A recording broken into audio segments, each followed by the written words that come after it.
This podcast was brought to you in association with Bloomsbury, India. Hello and welcome to yet another episode of the Kitabi Karwan podcast. Today we have with us Nitin Sekar, one of the most interesting people I've interviewed in recent times. Nitin is a conservation scientist interested in human rights and animal welfare, and his book that we're going to talk about today, What's Left of the Jungle, is a very interesting example of narrative nonfiction dealing with the conflicts that happens in societies which cohabit with the environment. In today's world where we are living in an increasingly urbanized society, understanding how the conflict between man and animal, and I actually am incorrect when I call it a conflict, but understanding how they cohabit with each other is such an important issue. Narrated from the viewpoint of Akshu, one of his closest friends and assistants, and at the same time his own observations. It's a very interesting read. Before, without giving anything away, let's jump right into the interview. Hey everyone, and welcome to the Kitabi Karwan podcast. Welcome Nitin to the podcast as well. I'm so glad to have you on. And for everyone, you can see the copy of the book here. It's actually a review copy, so that's why the artwork isn't the one which you'll actually be seeing. But yeah, Here's a copy. yes, that's the beautiful book right there. So Nitin, before we kick this off, I'll just give you about a minute to just talk about your book and let my audience know what the book's about and what you intended to achieve with it. Sure, great. Okay, so the book's called What's Left of the Jungle. And so basically, I'm an elephant ecologist and conservationist. And so one of the central questions of my field is how are there so many wild elephants in India? India has a large population of wild Asian elephants in the world, around 30,000 or so, which is about 60% of the world's population of wild Asian elephants. And that's despite the fact that India has almost 1.4 billion people, and the fact that elephants actually end up killing about 500 people a year in human-elephant conflict, and eating the crops or destroying the property in some way of about 500,000 families a year. And so one of the big questions, because in much of the rest of the world, this doesn't happen, right? In the U.S., they killed all their wolves. Same in Western Europe. There aren't, wild tigers in most of China, for instance. So why is it that India is so willing to live? Why are Indians so willing to live with such dangerous wildlife? And so, in order to address this question in a different way, I wrote about one of my field assistants, who then became my guru and my good friend. We call him Akshu Atri in the book. And Akshu was born in a forest in Baksa, what became Baksa Tiger Reserve. He lived alongside wild elephants and other, dangerous wild animals growing up. Elephants have done all sorts of stuff to his property, and he's kind of struggled with them. But yet, you can kind of see this sort of this relationship that the community there has with these wild animals, which to me is the best answer to the question as to how is it that we still have so much wildlife. And so the book is supposed to show this relationship through his perspective, and describe conservation and Indian conservation challenges through my perspective. Right. So, Nitin, before we delve into the crux of the matter, I just wanted to get an idea of, whether there were elements of fiction associated with the book as well, because you described like it's based on the experience of your assistant and someone who's really experienced all these things, and your own, obviously. So, I mean, obviously, it's great that I can't classify it into either non-fiction or fiction, but I would still want to hear from you. How do you consider this piece? Yeah, it is absolutely supposed to be a non-fiction book. It is, Right. It is intended to be, as true as possible. So Right. a lot of the material comes from, interviews with either Akshu or his family or other members of the community that worked in Buxa. And so they lived in Buxa, and people I worked with in Buxa. So people's memories may not be perfect, especially when it comes to timeline. I'm sure that I didn't get the timeline exactly right. Those kind of things are there. But I think it falls solidly in the category of creative nonfiction or narrative nonfiction. And there's nothing in it that's intentionally. Right. No, that's quite interesting, because and I think narrative nonfiction is an excellent way of grasping such important topics, right? I mean, as important it is to understand how the ecology works, and this I mean, and it might sound really horrible to say this, but there would be a lot of readers who actually might not intuitively pick up a standard nonfiction book about, say, the same topic as they might head towards a narrative nonfiction, because it just engages them on a much better level, right? So, Nitin, just tell us a bit about yourself. I mean, it's a very interesting area that you work in, and an interesting book that you've ended up writing.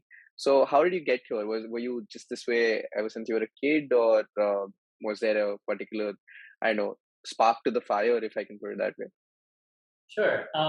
Well, if by this way you mean like sort of really interested in this issue, yeah, I've actually been interested in wildlife since I was a little kid. And apparently I liked like street dogs so much when we visited India when I was I was born and raised in the U.S. Mhm. As maybe my accent sort of indicates, and so yeah, my parents said they saw me like following street dogs and stuff, and so then they got me a membership to Birmingham Zoo in Alabama where I Mhm. grew up, and I just wanted to go every week. I made them take me all the time. So I was always interested in animals and wildlife and just the sort of the essence of life that seems to go, it's beyond humanity, right? It's not just us. Right. And figuring out a way to protect that. And then as I learned more about, the threats that are facing wildlife, Mhm. across the world, especially in India, I wanted to help deal with them. Yep. But then gradually, I think the maturity aspect is that I began to realize that it's not sort of a good and evil story. It's not like, oh, people are evil and we're taking all the habitat from wildlife, which is somehow inherently good. It's Mhm. actually a much more complicated story about we have so many people and many of them don't have access to enough resources or opportunities, and they're living alongside often very dangerous wildlife. Right. So I want to be a champion of both human rights and animal welfare and conservation. And Right. so then how do we kind of tackle this complex problem? Right. And I So I think go, you hit the hammer on the nail right at the beginning when you were talking about the book itself, when you described how people, Europe kills away its tigers and America kills its wolves, and the Indian society isn't able to do that. And it's sort of a very weird dichotomy how it kicks in that, well, the West is able to kind of do a lot more about animal conservation now because of the way their economies are structured. They have a much higher per capita income and, well, access to general social services, as opposed to India. As you mentioned, people don't really have access to a lot of basic human rights and human I don't know, services that you might consider essential for human existence. So, in your experience or in your work, how much has the role of I I don't want to call it economic development or the economic status of a society, but let's just look at a more comprehensive term, looking at how the economical, social, and cultural development of a civilization or a country or a society, what role does their level of development in that on that parameter kind of play in their relation with ecological development? I mean, you had this interesting opportunity to be growing up in the US and do a lot of your research work here in India as well. So, what was your what's your observation or takeaway on this? Is that actually something that plays a real role? Because I mean, I apologize for the really long-winded question, because that's how most people tend to look at things, right? I mean, as you said, that people aren't inherently good or evil, but most people tend to look at, when it comes to the environment or ecology, as good or evil, right?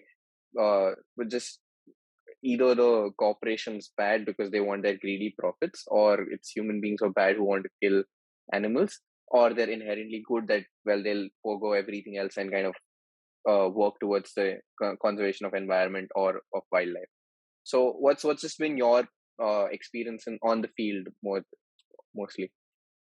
yeah, I think so. There are, I think, some general sort of environmental theories out there that I'm not actually as well versed with in as I should be. But things like the Kuznets curve, I believe, where folks, initially their main interest will be in industrial development or basically improving their economic situation, and then as society gets to a certain point, then they have sort of the luxury to be concerned Mm, about the mm, environment. mhm, And there's also, I think there's also like a certain psychological concept, but hierarchy of needs. And mhm, so, like, okay, first, you look at your survival, and then you start looking at higher things, ultimately, like art and sort of Right. intellectual stimulation. And so I think broadly, I think that these models aren't entirely wrong. I think that's Mm-hmm. probably true, at least at a society level, that the people sort of, especially people who don't even have their basic needs met, that's going to be their first priority, right? And so, and then I think in some ways you can see that Akshu was born and raised in a forest, and he clearly has a very deep connection with the forest and he has deep interest in wildlife. But for most of his life, he wasn't thinking, "Oh my gosh, I can't believe all this wildlife had disappeared." Even when he was aware of it to some degree, Right. his thing is like, "I don't have a job. Like, I can't help feed my family. I don't have what I need to get married, to pursue the woman I love. Like, these are the things that occupy him." And I think there is some truth to the idea that governments in particular are going to respond to that first. They're gonna that's what's going to give them legitimacy, is if they can give people sort of economic stability. And also then when if you once someone has a TV and they can see that people on the other side of the world are driving nice cars and they have like, once you get on this sort of material treadmill and people think that that's what's going to make them happy, Right. a certain proportion of people think it's going to make them happy, then that's all the stress on the environment, right?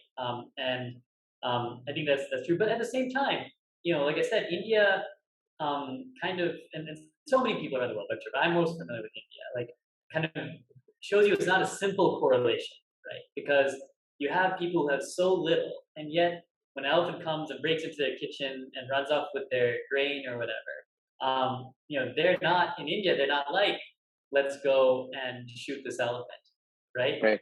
They're like, bichara, the elephant also, they've lost so much jungle. We take so much from the jungle. What are they going to Right. eat? They have such a big stomach. They have to fill it. Like, there's an Right. empathy there. Right. And I think that, I think the culture actually really has a role in it, at least certainly in explaining the South Asian phenomena. And I think Mm-hmm. now increasingly, people in Boulder, Colorado are tolerating bears coming in and eating out their trash, right? Like, it's a Right. shift that can happen. It's not a simple economic Right. equation. Right. No, it's great that you mentioned culture, right, and the Southeast Asian effect, because that's just something, again, I don't know if it's again a thing about development that's kicking in, because if you read any Aboriginal stories of any culture that exists, you have indigenous societies being very respectful of the environment around them or engaging with them. Something of the same context as that you're talking about. That if in India, if an elephant breaks into someone's house and takes away the grains, they're much more accepting of it. But let's say let's just juxtapose this with an example of a panther in Mumbai, right? People are, the first cry is not that, oh, we've taken the land away and they have a right to be here. It's more of, please, let's just, and obviously it has an element of danger associated with it, which an elephant might not. But my point being that it's this quite noticeable empirical observation that there are situations where a developed society or a developed way of civilization tends to kind of look at it as a direct confrontational conflict, while a society which is designed to be more respectful or acknowledge the role of the environment is designed to have a more respectful or more conciliatory view of any interaction with the environment. Is that something that you observed, or is this is something just, I don't know, does this have Sure, any sure. deeper roots, or Yeah. No, I think you're asking very interesting questions. And I can tell that you're struggling with it the same way I do, right? To sort of yeah, kind of find a pattern in a very complicated tapestry right, of sort of things.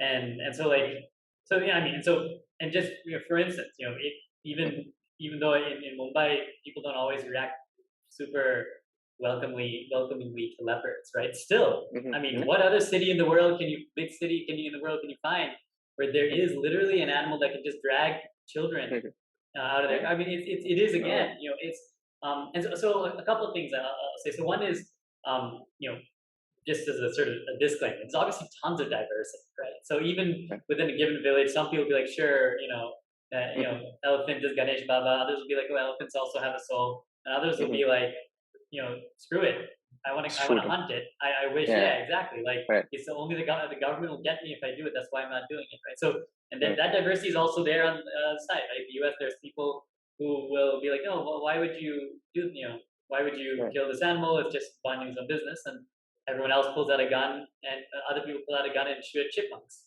for digging a Right. hole in the yard, right? So, Right. so the diversity is there. But I'm actually really interested in this question of indigenous cultures, and I feel like I've gotten different signals um, from the qualitative world and the quantitative world. Okay. So in the quantitative world, so there is good evidence that indigenous peoples, and these are in the papers I've read, they've been sort of classified as people who have a clear ancestral connection with their land, Mm-hmm. including their whole cosmology is sort of connected to their land. They do a better job of preserving their forests than people who come anew, right? So if you're new, you're more likely to be like, all right, if I cut down these trees, I can sell it, Right. and I can make a buck. Whereas people who are connecting that land say, like, no, this is the way it's supposed to be. These forests belong to me. Right. Like, yes, I Right. can take some to build a house here, but if the forest overall disappears, it Yeah. affects their worldview. I think maybe elephants in India are sort of similar in that sense, right? Like we even when we're frustrated with them, and when we see Mm-hmm. opportunities as a society, we're like, do we want a world without elephants? And the net answer is no, No. right? Right. On the other hand, when it comes to hunting and wildlife, I was before I'm at my current job. I was at before now when I was at my previous job. I was at a job where we actually did a literature review to see, okay, do indigenous peoples do a better job of maintaining animal populations on their land than non-indigenous peoples? And we honestly couldn't find evidence of that. Like basically, Mm-hmm. when indigenous peoples got guns, they were quite prone to overhunting in many situations, right? So Mm-hmm. whatever Oh. hunting taboos they had, whatever sort of cultural taboos they had, weren't necessarily enough to offset maybe the Right. economic benefits of selling meat or those opportunities. And so it's again, so it's not a simple indigenous non-indigenous story there either. Right. But yeah, when I've read indigenous stories, I think what is true is that I remember there's also indigenous Western Europeans, right? So they were also Yeah. indigenous in the land. They Right. hunted, Right. they Right. hunted, Right. they Right. hunted their stuff down, Obviously. right? Obviously. Right. So that's also there's some diversity there. But it's true that certainly when I've read Native American stories from the Khoisan in southern Africa, like basically there are certainly groups whose stories give individual animals a sense of agency and sort of kind of see them in the world maybe differently than some cultures. And broadly, what I've read is that in Asia and Native America, there's sort of more of a tendency to see animals as individual beings that may have some entitlements, Mm-hmm. whereas in Africa and Europe, there's a little bit less of that. That's quite interesting. So particularly that literature review that you mentioned about uh, that indigenous cultures, when I don't know, I mean, in a very blunt way, exposed to guns and had the ability to use them, kind of that changed the dynamic, and they were prone to overhunting. That's a very interesting insight because that's not generally something that you come across. The common perception is one which, well, I asked you of, and well, that's quite interesting. But Nitin, I'm going to take a step back and come back to the book, right, and more about the origins of it. So, what prompted you to write this particular book and in this particular framework, right? I mean, we did discuss how like narrative nonfiction is a great way of appealing to people, but what prompted it? What kind of just thought about this idea of this is what I want to write about, or this is a story worth telling, or so, yeah. Yeah. So I guess I have two things kind of intersected here. So one is, so I went to Buxa to study the role of elephants in seed dispersal, right? Which is a very Mhm. specific ecological question. Right. And I just, because I want to be a conservationist, and I thought that would be useful. And Mhm. then what I found was this complicated social and economic and cultural story that Mhm. it just it didn't show up in my dissertation at all.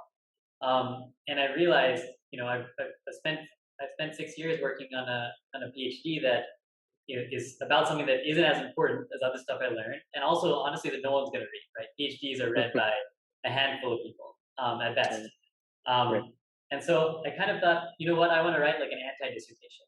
I want to write basically about all the things that I learned that are actually, I think, core to this question of conservation and how humans Right. interact with other species, and how we interact with each other when it comes to conservation.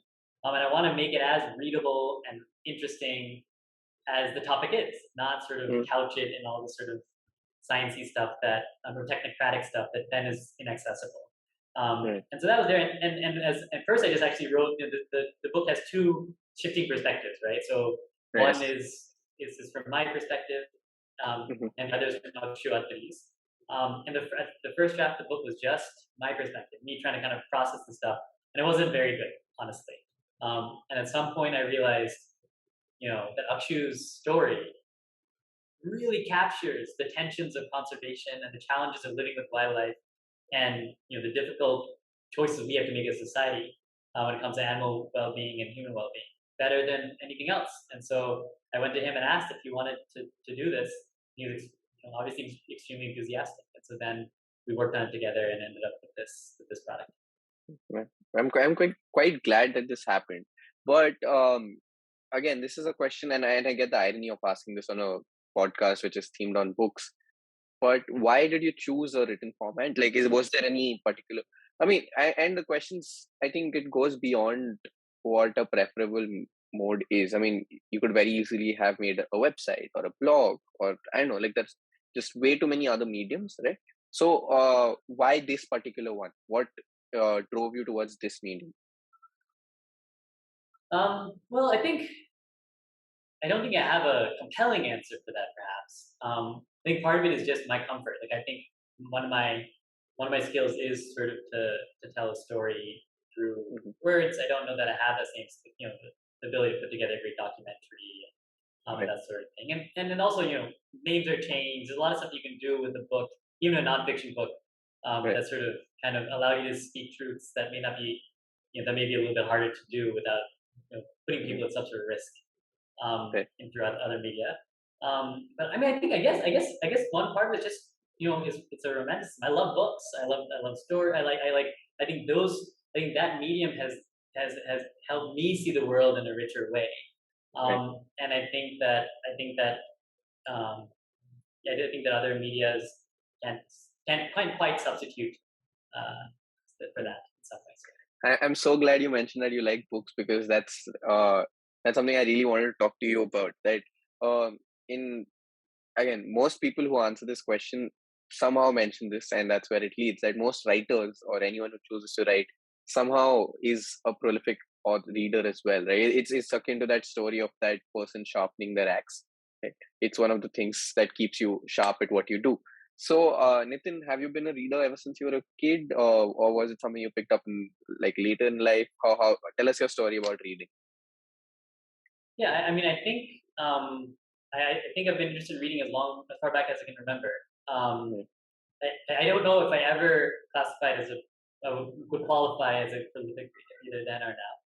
Mm-hmm. But yeah, I really certainly really enjoyed it. I think the earliest thing I remember is that there were like these books called Nature's Children in the school library. That basically every book was about a different animal, and so I would I'd pick those up. Right. And then I sort of gradually graduated. And did you have Wishbone here? And no, I think it was probably too early. There's post liberalization. It's a TV show about a dog that reads books. So No, I um, wouldn't have seen it. yeah.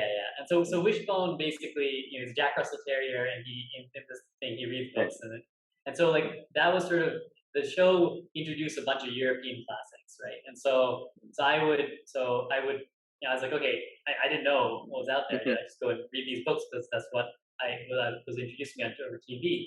And then I think in middle school, I suddenly realized that everything I'd been reading was like mostly British or American. Like Mhm. actually my whole worldview, aside from I think my Perima, my aunt gave me like the Rajagopalachari version of the Ramayana and Mahabharata. But aside from Oh, that, wow. everything else was Western Mhm. and Western fiction. And I was like, wow, my whole imagination, my whole worldview must be structured by this. Right. And I grew up in Alabama where racism was an issue, and I was like, why am I? What about other cultures? What about the cultures that are Right.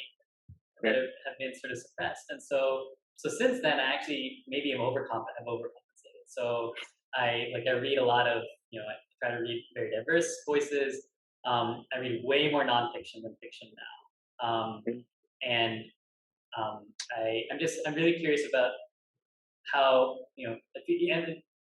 it's all in English. I can't read well in any other language, but still, I'm curious about how I can see more of the world through Right. diverse perspectives. Right. And that's what it is. Hey, honestly, I'm quite impressed with the fact that you were in middle school when you realized this uh, important bit, which almost all of us do at some point in our lives. That well, the kind of work that you're reading is might be quite homogeneous, and I personally experienced it with regard to.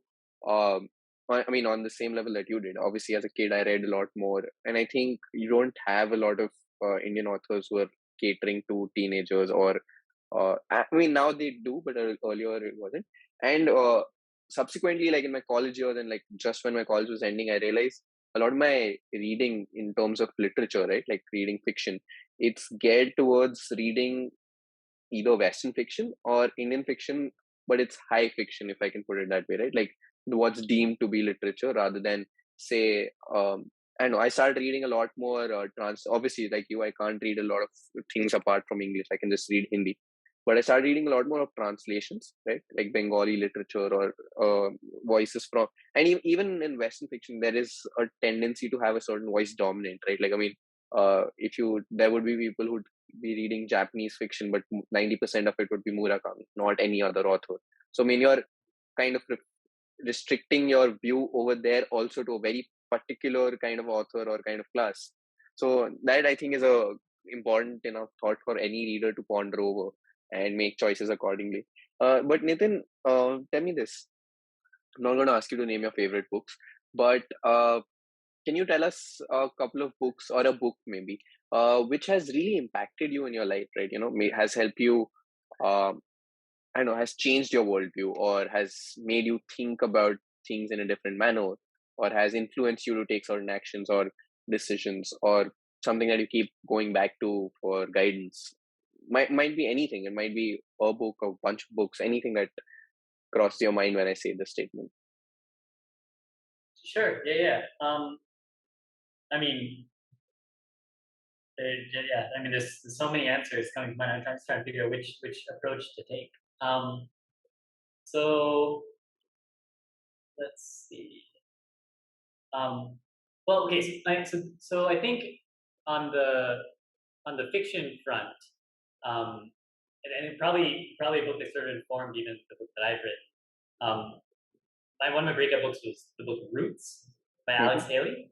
mm-hmm, So that was sort of that was one that this kind of is in the same theme, right? That's one of the first books in middle school I picked it up, I read it, and I'm right, just like oh, here's a bunch, so Roots is about the it's a quasi fictional, probably mostly fictional, but it's sort of reconstructed history of an African American, right? And so Alex right, Haley kind right, of talks about where right, his great grandfather Kunta Kinte, and who was, I think, right, captured from Gambia and then brought to the U.S. as a slave, right, and so to me that was, I think that like sort of broke that's what sort of broke open the doors for representation. I was like, mm-hmm, because I realized that at least for Indian Americans, we go to the U.S. mostly voluntarily. Right? We go like we sort of if we're making a cultural trade-off, if we're leaving right, behind a lot of right, options, right, like we're doing it right, for economic right. reasons, then we're doing it. And I had an option, right? Like I could reach back, and I'm living in India now. That option is there. Right, Whereas African Americans literally had their history, their culture, everything stolen from them, right? right, And like they're moved away. They weren't really. It made it very difficult for them to keep their language. right, Almost all of them lost their language. I think they all did lose their language in some sense. Many of them were forced to convert in some way to Christianity. Like, mm-hmm, and they were ripped from their families repeatedly, right? And right, so then that was sort of in the same theme, in the same vein. I did a lot to help me kind of realize the importance of learning one's own, making sure that everyone has an opportunity to learn about their own culture, their own history, right, and have that accessible. right. Um, Another on the more sort of academic side, there's a book called Thinking Fast and Slow, Mm-hmm. by Daniel That Kahneman. makes sense. Have you read it? It's actually on my to read list. It's lying right there on my bed, next to my bed. It's the one that I'm going to read next. But I've heard way too much about it from too many people, so I Yeah, somewhat know what you're going to talk about. gotcha. Yeah. So Daniel Kahneman is a psychologist who won the Nobel Prize in economics, right? So he's kind of a weird duck in that way. But he basically the book is about it's about cognitive illusions, right? So like a visual illusions when you think you see something but you don't really, right? It's like a magic trick or a Right. mirage. And a cognitive illusions when you think you understand something but you really don't. Right. And so that sort of made me sort of really question a lot of things that I do and wonder, Right. is it really logical? Is it really rational? Why am I doing this? And it helped me, I think, develop a richer understanding of my world. And one of the things he talks about is the difference between remembered and experienced happiness. So like, on a day-to-day basis, if I ask you if you're happy, you can either kind of answer the question, right now, do you feel happy? Or you can kind of be like, you think back retrospectively, have you been happy in the last, week or whatever? And people's answers to those questions may be very different. I might, feel very happy right now, but then if you ask me tomorrow whether I felt happy today, I might remember it differently. Right. And so like that made me really question, what does it mean for me to be happy? Like, am I, what kind of happiness do I want and do I have it? And I found out, I realized that if I every day for about 8 months, I actually scored my own happiness on a scale of 1 to 10, and I tried to figure out, okay, how happy am I? But then if you ask me at the end of that period, said how good has the last 8 months been? I'd think about, like I had this disappointment in dating, my work didn't go well, like all this sort, and I give myself a lower happiness rate. But when I looked at my average happiness score day to day, I was way happier. Right. And so it just made me realize that, I'm a happy guy. Don't worry about it. Like, it's fine. Like, stop worrying about the big picture thing on a day-to-day basis. Life's great. And so it Right. changed my world. Wow. Those are two really excellent examples of books that have really hit you hard. And the reason I ask this to almost all writers who come on my show is that, I mean, with books are such things that, well, there are just way, and I'm so glad about it, that there are way too many of them out there. And the more you talk to people about what things hit them harder, it just helps you develop more perspectives and gives you more ideas. I mean, I had no idea about the existence of fruits, and I think it's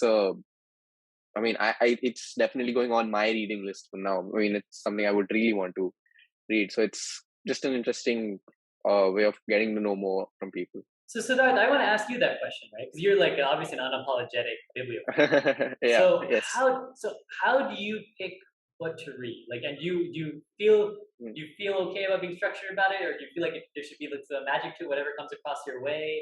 So I'm not used to being asked a question on my podcast, but this is great. I'll answer this. Okay. So it's I think you captured it perfectly when you use the word magic, right? I mean, as a kid, I would walk into a bookstore, and as cheesy as it sounds, there's just times when certain books call out to you, right? Like you're just browsing and there's a particular book that catches your eye, or it just feels right, or it reads right, or the summary seals something like you want to read. But now it's gotten a lot more structured. I don't know if it's for the best or for the worst, but what I read now is, as I said, now it's a lot more structured in terms of, okay, this is the kind of area that I'm trying to read about. So for the past couple of years, I've been trying to read a lot more regional work, right, in India. So I've been trying to find authors who write in Tamil or in Bengali or in Odia or like any other language, and like get their translations in English. So that's largely as part of my effort to kind of understand the country better, right? I realized that as someone who's been born and raised in Mumbai and who studied in Delhi for 5 years, I don't really have, I mean, I have an experience of meeting people and what that teaches me about the country, but this country is way too diverse to kind of understand a lot more things. And the same thing I extrapolate on a global level as well. So if I'm trying to read, so I mean, I've read my classics, right? So I've read, when it comes to, say, if I say Colombian literature, there is Neruda or Gabriel Marquez. But now I'm trying to find more authors whose work's been translated so that I could read and just get a different idea of how things are happening. Non-fiction, it largely falls again similarly in this same pattern, that if there's a topic that I want to pick up, there's just like you research and pick up things, and this is an author or an academic who's worked on this. But I've actually also started. I started becoming a huge fan of narrative nonfiction. Like that's exactly why your book really piqued my interest as well.